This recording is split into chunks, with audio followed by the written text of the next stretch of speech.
ढोंडीराव, बलिराजा के राज्य की सरहद पर आने के बाद वामन ने क्या किया? ज्योतिराव, वामन अपनी सारी फौज को लेकर बलिराजा के राज्य में सीधे सीधे घुस आया।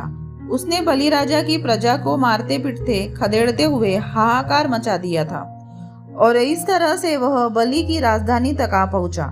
इसलिए बलि अपनी देश भर में फैली हुई फौज को इकट्ठा करने से पहले ही बेबस होकर अपनी निजी फौज को साथ में लेकर वामन से मुकाबला करने के लिए युद्ध भूमि पर उतर पड़ा।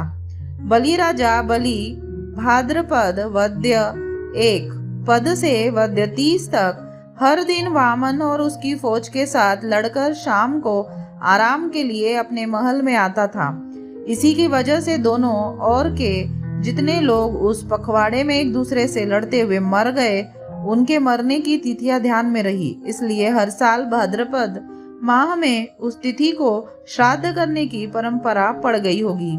इस तरह का तर्क निकलता है। आश्विन शुद्ध 1 पद से शुद्ध अष्टमी तक बलिराजा वामन के साथ लड़ाई में इतना व्यस्त था कि वह सब कुछ भूल गया था और उस दरमियान अपने महल में आराम के लिए भी नहीं आ सका। इधर बलिराजा की विंध्यावली रानी ने अपने हिजड़े पंडे सेवक के द्वारा एक गड्ढा खुदवाया। उसने उसमें उस पंडे सेवक के द्वारा जलाव लकड़ियां डलवाई और वह उस गड्ढे के पास 8 रात 8 दिन तक बिना कुछ खाए पिए बैठी रही। उसने वहां अपने साथ पानी का एक कलश रखा था।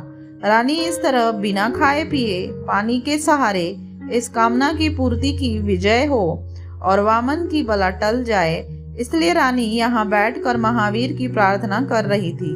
इस दरमियान आश्विन शुद्ध अष्टमी की रात में बलिराजा के युद्ध में मारे जाने की खबर मिलते ही उसने गड्ढे में पहले से रखी गई लकड़ियों को आग लगाकर अपने आप को उसमें झोंक दिया।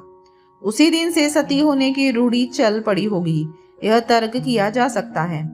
जब रानी विंध्यावली अपने पति के विचोह के कारण आग में कूदकर मर गई, तब उसकी सेवा में रहने वाली औरतों और हिजड़े पंडों ने अपने अपने बदन के कपड़ों को नोच नोच कर फाड़ डाला होगा और उस आग में जला दिया होगा। उन्होंने अपनी अपनी छाती को पीटकर जमीन पर अपने हाथों को पीटते हुए, तालियां पीटते हुए, रानी के गुणों का वर्णन करते हुए उस गड्ढे के इर्द गिर्द घूमकर अपना शोक प्रकट किया होगा कि हे रानी, तेरा ढिढोरा घमघमाया आदि दुख की चिंता के ये शोले वही शांत हो जाए, फैले नहीं। इसलिए ब्राह्मणों के धूर्त ग्रंथकारों ने बाद में मौका तलाश कर उस गड्ढे का होम कुंड बनवाकर उसके संबंध में कई गलत सलत बदमाशी भरी घटनाएं गूंथ कर अपने ग्रंथों में लिख कर रखी होगी, इसमें कोई शक नहीं। उधर बलिराजा के युद्ध भूमि में मरने के बाद बाणासुर ने पूरे एक दिन हर तरह की मुसीबतों का मुकाबला करते हुए वामन की फौज लेकर भाग गया। इस युद्ध में विजय की मस्ती में वामन इतना बदमस्त हुआ कि बलिराजा की मुख्य राजधानी में कोई भी पुरुष नहीं है। यह सुनहरा मौका देखकर उस राजधानी पर हमला बोल दिया। वामन अपने साथ पूरी फौज लेकर आश्विन शुद्ध दशमी को बड़ी सुबह ही उस शहर में पहुंचा। उसने वहां के अंगनों में लगा हुआ जितना सोना था सब लूट लिया। उस शब्द का अपभ्रंश शीलंगन का सोना लूट लिया यह हो गया। इस लूट के बाद के वामन तुरंत अपने घर प्रदेश लौट गया।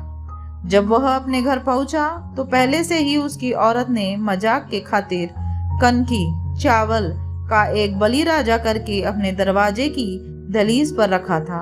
वामन के घर पहुंचने पर उसने वामन से कहा कि यह देखो, बलिराजा आपके साथ पुनः युद्ध करने के लिए आया है। यह सुनते ही उसने उस कनकी के बलिराजा को अपने लात की ठोकर से फेंक दिया और फिर घर के अंदर प्रविष्ट किया। उस दिन से आज तक ब्राह्मणों के घरों में हर साल आश्विन महीने में विजयादशमी दशहरा को ब्राह्मण औरतें कनकी या भात का बलिराजा बनाकर अपने अपने दरवाजे की दहलीज पर रखती है। बाद में अपना बायां पांव उस कनकी के बलिराजा के पेट पर रखकर कचनार की लकड़ी से उसका पेट फाड़ती है। बाद में उस मृत बलिराजा को लांग कर अपने घर में प्रविष्ट होती है। यही उनमें सदियों से चली आ रही परिसाटी है। ब्राह्मण पंडों पुरोहितों के घरों में यह त्योहार बड़े उत्साह के साथ मनाया जाता है, इसलिए इस त्योहार को ब्राह्मणों का त्योहार कहते हैं। अनुसरण इसी तरह बाणासुर के लोग आश्विन शुद्ध दशमी की रात में अपने अपने घर गए। उस समय उनकी औरतों ने उनके सामने दूसरे बलि राजा की प्रतिमा रखकर और यह भविष्यवाणी जानकर कि दूसरा बलि राजा ईश्वर के राज्य की स्थापना करेगा, अपने घर की दहलीज में खड़े होकर उसकी आरती उतारी होगी और यह कहा होगा कि अला बला जावे और बलों का राजा आवे, ईड़ा पीड़ा जाओ आनी बड़ी राज्य यो। उस दिन से लेकर आज तक सैकड़ों साल बीत गए, फिर भी बलि के राज्य के कई क्षेत्रों में क्षत्रिय वंश की औरतों ने हर साल अश्विन शुद्ध दशमी को शाम के समय अपने अपने पति और पुत्र की आरती उतारकर आगे बलि का राज्य आवे इस इच्छा का त्याग नहीं किया है। इसमें पता चलता है कि आगे आने वाला बलि राजा कितना अच्छा होगा। धन्य है वह बलि राजा और धन्य है वह राज्य निष्ठा। लेकिन आज के तथाकथित मांगलिक हिंदू लोग अंग्रेज शासकों की मेहरबानी पाने के लिए कि उनको अंग्रेजी सत्ता में बड़े बड़े पद और प्रतिष्ठा के स्थान मिले, इसलिए ये लोग रानी के जन्म पर आम सभाओं में लंबे लंबे भाषण देते हैं, लेकिन समाचार पत्रों में या आपसी बातचीत में उनके खिलाफ अपना रोष व्यक्त करने का दिखावा करते हैं।